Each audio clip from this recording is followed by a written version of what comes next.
Hello and welcome to the Classroom Connection, the show that takes you inside Marion County Public Schools.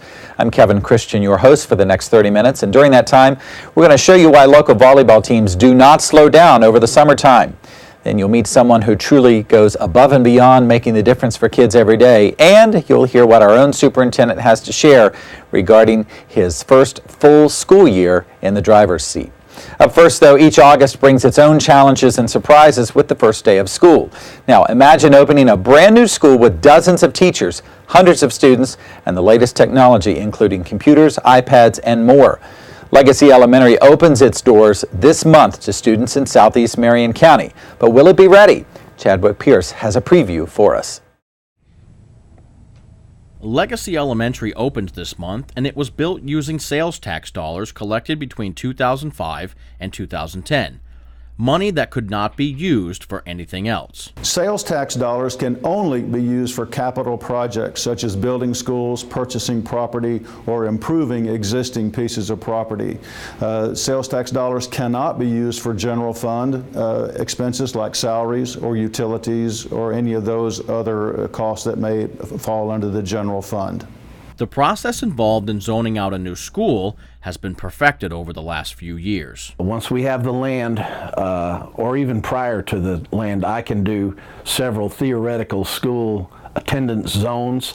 How I do this is to break existing school zones into subzones. So for example, I'll pick a large area surrounding a piece of property where we may build a school and create a 2-mile zone around that, creating a boundary on large roads, terrain features, and so on. Due to where Legacy lies geographically, mapping it out proved somewhat difficult. The biggest challenge for providing boundaries for Legacy was dealing with the lack of the grid system for the shores, and I realized that by choosing Mericamp as my definable boundary, I do have some kids that are technically closer to Greenway than they are to Legacy. But if you look at a district map of all elementary schools, you can put little pinpoints and say that this student who is zoned for Ocala Springs may be closer to Oakcrest, or this kid who's zoned for Ward Highlands may be closer to Wyomina Park, and so on. There are examples like that all over the district. The payoff for all of this hard work is going to affect a lot of people in a positive way. It balanced numbers.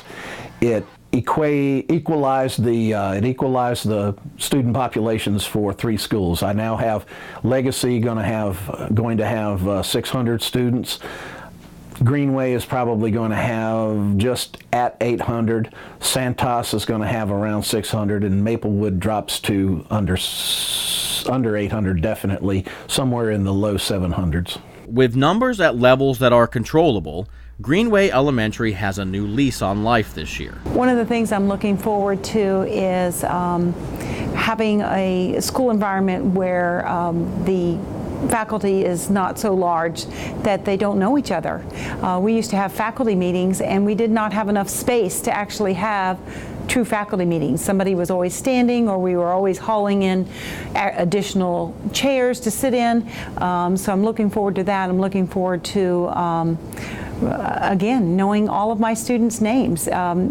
Instead of everybody being Sweetie and Honey, actually knowing their names and committing them to memory. Sometimes you want to go where everybody knows your name.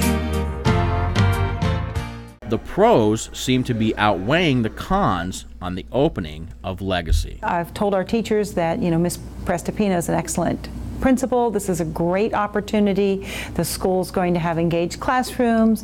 It's an adventure, and it's a win-win.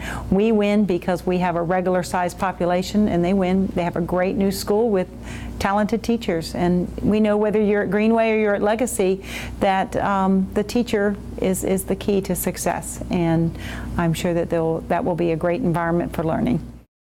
Legacy Elementary costs $20 million, and remember, it's already paid for thanks to the half-cent sales tax collected several years ago. Dawn Prestopino is the woman of the hour. She's the inaugural principal for Legacy Elementary, and she joins us now to talk about her brand new school. So Dawn, I'm going to ask you first, how are you feeling about opening day? For opening day, I feel very nervous and excited.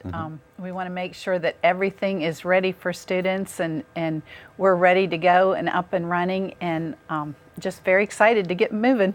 How long have you actually been involved in the process? I know the school's been on the planning books for 4 or 5 years now, but when did you kind of step into your role? Stepped into the role probably in June. Okay. I was still at SPAR, but doing things for Legacy starting that early. And what kind of decisions have you been involved with? Oh, exciting decisions like what color furniture for the admin offices, new tables in the cafeteria. We had to pick out the colors for those, where to put furniture, exciting things like that. But you don't have to make decisions like curriculum, textbooks, those kinds of things. Why not? No, because that's all already taken place at the county level. And those decisions are based on state decisions. State usually. decisions, right. Yeah, so a lot of people don't understand that opening a new school, there's a lot of decisions that are already made. Correct. In terms of the classroom. What about hiring? What have you been able to do there? Hiring was pretty easy because we had a lot of people that wanted to come to Legacy with it being new, but we took transfers during the transfer period, and we've got teachers from mainly Bellevue, Santos, and Greenway, since their students will be coming to us, and then teachers from around the county. Toughest decision so far? I would say picking colors, but that is a tough decision. Or the mascot, right? And the mascot, yes. That was a group effort with everybody that had been hired so far. But probably doing interviews and getting the teachers that would fit best with the Legacy, what we want to do at Legacy. And let's talk a little bit about the name, Legacy. Where did it come from? What does it mean? What are you going to share? What are you trying to instill in your students with that name? Community involvement. Legacy was named for volunteers that have dedicated their time and efforts to Marion County School System and our schools specifically. So we want to be very involved with the community. We want to instill that in our students. We've already got people, we have a local church that wants to help us and volunteer, and we want our students to go out into the community and volunteer or do some work that way, but which is why we picked the mascot, the Lions, because they live in a community, or a pride they call it, and help with each other's cubs. And so we picked the Lions to represent us, and we're very excited about that. I know one of our most famous volunteers, if you will, Mr. Henry Duda, who is no longer with us. He left us, passed on a year or two ago, but certainly left a legacy, and meaning every sense of that word. He's going to be a big part of what's going on out there as well, I'm sure. Yes, I'm sure he will be. You know, when that first day comes and those kids start coming in, and then the kids keep coming in, and then a few days later the kids keep coming in, how do you prepare for that? Because you're the new kid on the block, you're the new school, you've got the best of everything. That's the perception. So how do you handle what I think is going to be a larger than expected student body? We're with you on that. We've had conversations. We're slated to have 573 students, but the phone calls we've had and the people coming to register, we think it will grow, being a new school and just an area that's developing. So we're just going to take it in stride. Students will be assigned a teacher. They will have a classroom, and we'll just have to see what our numbers are and what I'm sure we'll have to hire more teachers and help, but that will be done as we're able to do it. Sure. What about kindergarten students? A lot of people don't understand we can't track kindergarten students because they haven't come to us yet, so they're not in our system. Correct. What are you anticipating? Well, I anticipate more to come register. We only have, I think we're up to 30-some students right now that have registered, and we have room, or we have enough teachers to have around 100 students. So I think we'll reach that, but I encourage parents to get to Legacy and register, or any local school and register. I think that's been some of the misunderstanding, because they've waited to register until Legacy's open, not understanding they could go elsewhere, register, and their then come in. Yeah. Yeah. Then, so Newest we'll get there. newest school, newest technology, newest teachers, newest students. Mm-hmm. Overwhelming at all? Not yet. It's overwhelming if you think and process it.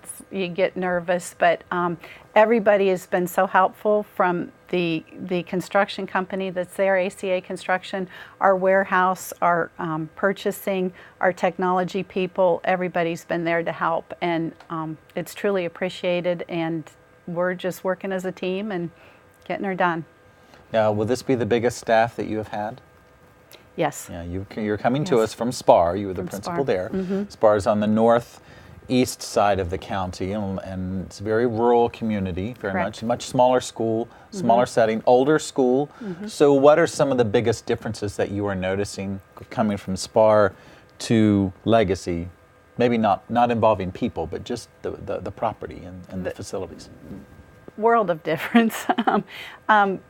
We're located in a community, so a lot of houses around us. Where out at SPAR, it was more sparsely populated there. But we are in a field like that. I mean, we've got lots of land, which SPAR had, but our technology's the biggest thing. SPAR being an older school, what technology we had took a lot because of just the construction of the school itself. It took a lot of money to put extra wiring in and so on. So Legacy will have all of that already at our fingertips, and that makes it more exciting for us and able to do a lot more. We're able to offer the children a lot more opportunities. Even on their end, they can do video production, and we're going to have our own video production room. So You have your own TV studio, just like this. own TV studio, just like this. This is cool. What do you want the community to realize about Legacy? Because it's a huge impact when a school moves into a neighborhood.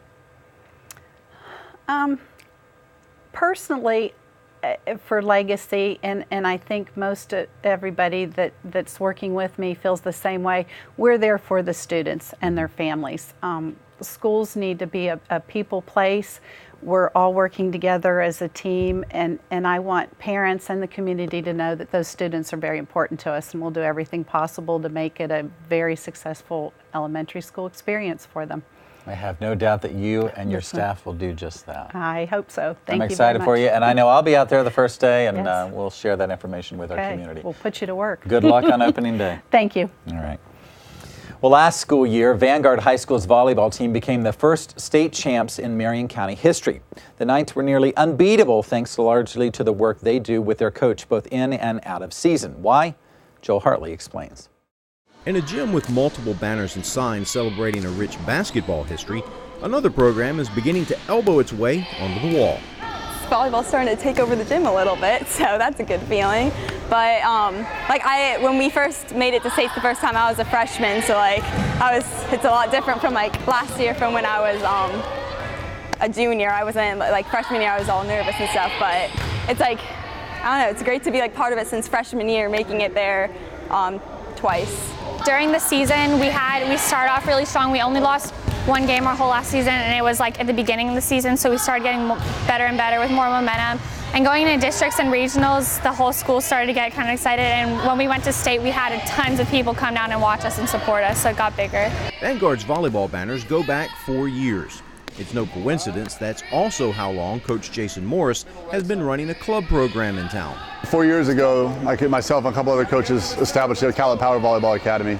And in its 4 years of existence, we've won 2 back-to-back national championships, just won the current one out in Dallas. And in between the 2 national titles, we won a state title here at Vanguard. Several of our players were on the team that won both national titles. And I think that the level of competition they've competed at and their drive, they see what it takes to win at the next level, and that's what's pushed them and motivated them, and this is a result of that hard work.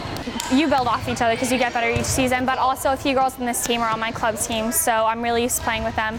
But Just to have a team like that behind you is great. I feel like we bond so much on the court because when we're down or when we're having a hard time, it's just each other to lean on, and you get so much closer. A lot of these girls on this team have been like on the same club team for years, so that helps like the chemistry with the team. But just any club, not specifically Ocala Power, just playing any club ball really helps like through the season because you play much harder competition during club, and you play against hard hitters who are from all over the place. So it's like really important because it like keeps you going, and then you bring it all together for high school. As the saying goes, if you're not moving forward, you're moving backward. You need to be playing constantly. Volleyball's always changing. There's people always working hard to get better, so if you're not working just as hard, they'll pass you. I think with our returning group, it's they understand what it takes to win, and it's just about hard work. There are no shortcuts, and we preach that. It's just blue collar around here. They pack a lunch every day. They weight train in the morning, here in the afternoons. You have to be pretty dedicated. We have lots of workouts, but it's worth it in the end. We all complained last year, even though we knew it was worth it, but at the end, just that state ring really made it worth it. With success has come not only increased expectations, but also increased confidence. Last year, the players had the date of the Final Four printed on their shirts in the preseason. This year, it's more of the same. I'll predict what I predicted last year. Our goal is to be in the Final Four. I think, hey, Maddie, what is our goal this year? To do what? What are we going to do this year as a team? Okay. So, I mean, that's their belief. And they know that I have their back and they have mine, and we're going to push each other, and there's going to be good days and bads, but like I said, this is a brotherhood, a fraternity, and they've all bought into that. If we work hard, I think we can do it again. Apparently we have some strong competition moving into our class, like the two 7A and 5A state champions are moving into 6A. But I think if we just work hard like we've been working with our really hard workouts and practices, that we can do it again. 1, 2, 3, nice! Vanguard begins defending its state title this month. But right now, we'd like to share some of the outstanding videos produced by students right here in Marion County.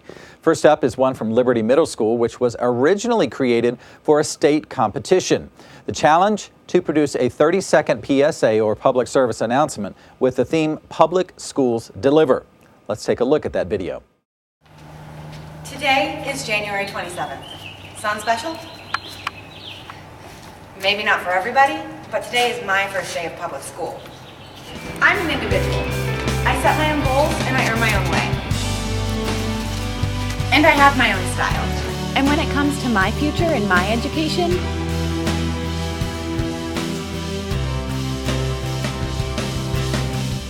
public schools deliver. While the video you just saw captured first place back in May for middle schools in our local Student Media Festival, it did not place at the state level. Liberty students did, however, take the top spot for middle schools earlier this year in another statewide competition, this time for the Florida Division of Emergency Management. It was for severe weather, which we've had a lot of lately, and it features a clever tie-in with a very familiar cinematic classic. I wish the storm would go away. I wish the storm would go away. I wish the storm would go away. You can't just wish away a hurricane. Don't wait until it's too late. Keeping you and your family safe means being prepared. Go to floridadisaster.org and click on the public link and create your personalized family disaster plan. You can locate the nearest shelter and evacuation routes, and this website is packed with valuable information. Will you be prepared when disaster strikes? You will if you get a plan. Finally, Donella Middle School's award-winning video program also submitted to that same contest. Their video did not win, but it does show the idea that a hurricane is more than just a lot of wind, it's a lot of wet, too.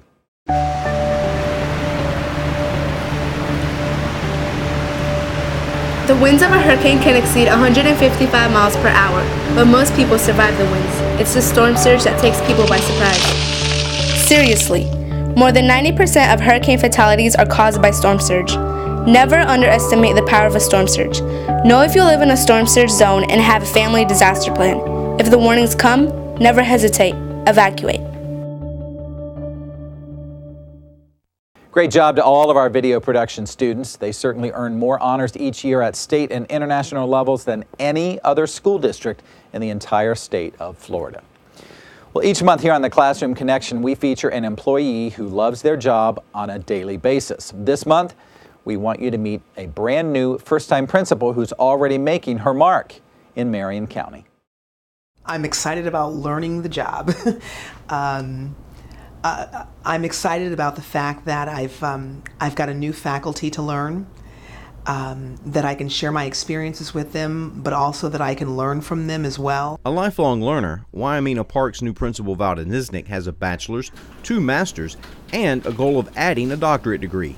I would like it to be in human growth and development. How children learn, how they develop, how they grow, has always interested me since I was working on my bachelor's degree. What is it that makes the children tick? How can they learn? How can they learn better, or ways to reach them? What are some better ways to teach this child if they have a learning disability, or if they learn in a different manner than what we consider a traditional style of learning? What's going to help them be successful? Unlike teachers, principals work year-round, so Niznik spent her first month at a nearly deserted school. I've spent some time walking around the campus and getting to know the layout of the school. There have been some staff members that have come in, they want to kind of tweak their classroom a little bit, or perhaps they wanted to bring something in that they'd purchased over the summer. So I've gotten to know a couple of staff members, not as many as I will once school begins. I've met a couple of students here and there as they've come in to pick up their FCAT results and their report cards. But the beauty of not having staff on campus is it allows me to really concentrate on the needs of the school. I've done a lot of work with data, taking a look at what the strengths are here at Wyoming, also taking a look at what are some areas that we need to take another look at in order to improve just a little bit. One thing she's learned is Wyoming Park is about as different from her old school, Marion Oaks, as it gets. I'm coming from a school with a with a high exceptional student educational need. Also a very, very high English language learner population. Here we do not have a large ESE population or a large ELL population. Transportation is extremely different between the two schools. I'm coming to a neighborhood school, literally a school that is sitting amongst house after house after house. When I had my visit here in the spring, the bike rack was filled with bikers, with students who rode bikes to school. We didn't have, I could probably count on one hand how many bikes arrived at our school. We probably have 5 times the amount of buses, or had about 5 times the amount of buses on our previous campus. That takes a lot of manpower, a lot of directing, a lot of making sure where everyone needs to be. So it's going to be interesting, only having those 3 buses come through. It's very, very, they're in, they're out, they're gone. We typically would end our car line at my previous school approximately 2:30, 2:35. And if we had a faculty meeting, that made it kind of difficult because we had until 3 o'clock to get our message out to teachers that we needed to get out.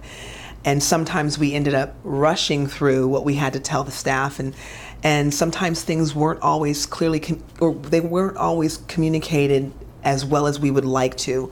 Whereas here, they're done by 2:15, 2:20. That leaves a lot of time for teachers for collaborative planning, for preparing for the next day. And if we do have to have a faculty meeting or a committee meeting, we don't have to worry about losing 20 to 25 minutes of time. So we can sit back, relax, really talk about what we need to talk about, and make sure that we're as productive as we need to be. While she's looking forward to a new role at a new school, there is one part of the job she's not so eager about. There are some hard decisions that I have seen former principals make. I remember as an assistant principal thinking, wow, what would I do in this case? And knowing that I had my principal, and well, I'm going to let you handle this. Now it's me. And I'm not necessarily afraid of that. I think that that I've been prepared to handle that. But just knowing, there are certain things that I'm just going to have to make a decision on, and knowing that the buck is going to stop here. Someone else who loves their job is our superintendent, George Tommen. He has important information to share in this month's Superintendent Spotlight, so listen up. Greetings. I come to you today from Legacy Elementary School, Marion County's newest elementary school. Located just west of Baseline Road and north of the city of Bellevue, Legacy was constructed using sales tax dollars that were collected between the years 2005 and 2010. 3 other schools were also constructed using sales tax dollars: Hammett Bowen Elementary School, Marion Oaks Elementary School, and Horizon Academy at Marion Oaks. So Legacy is the 4th school using those tax dollars. I'm standing in the media center of our newest elementary school, standing at the circulation desk. And as you can see behind me, the school is not quite ready yet because we have no library books, no shelves here yet. The school will soon be furnished with all of our furniture, from classroom furniture to office furniture, and will open for students in the second week of August. The school will be populated by students coming from the overcrowded elementary schools of Greenway Elementary School and Bellevue Santos School. Teachers have also been transferred from those 2 schools that will be teaching our children here at Legacy Elementary School. Approximately 500 students will begin the school year here at Legacy, and the population will grow to accommodate about 700 students here when it is fully populated in a couple of years. We're very proud of the construction company that built our school for us. We think it is a beautiful addition to our overall entire campus program here in the Marion County Public School system, and we welcome you to come visit our site in the near future. Thanks, Mr. Tommen, and thank you for joining us today here on the Classroom Connection. Remember, be there for your child every day.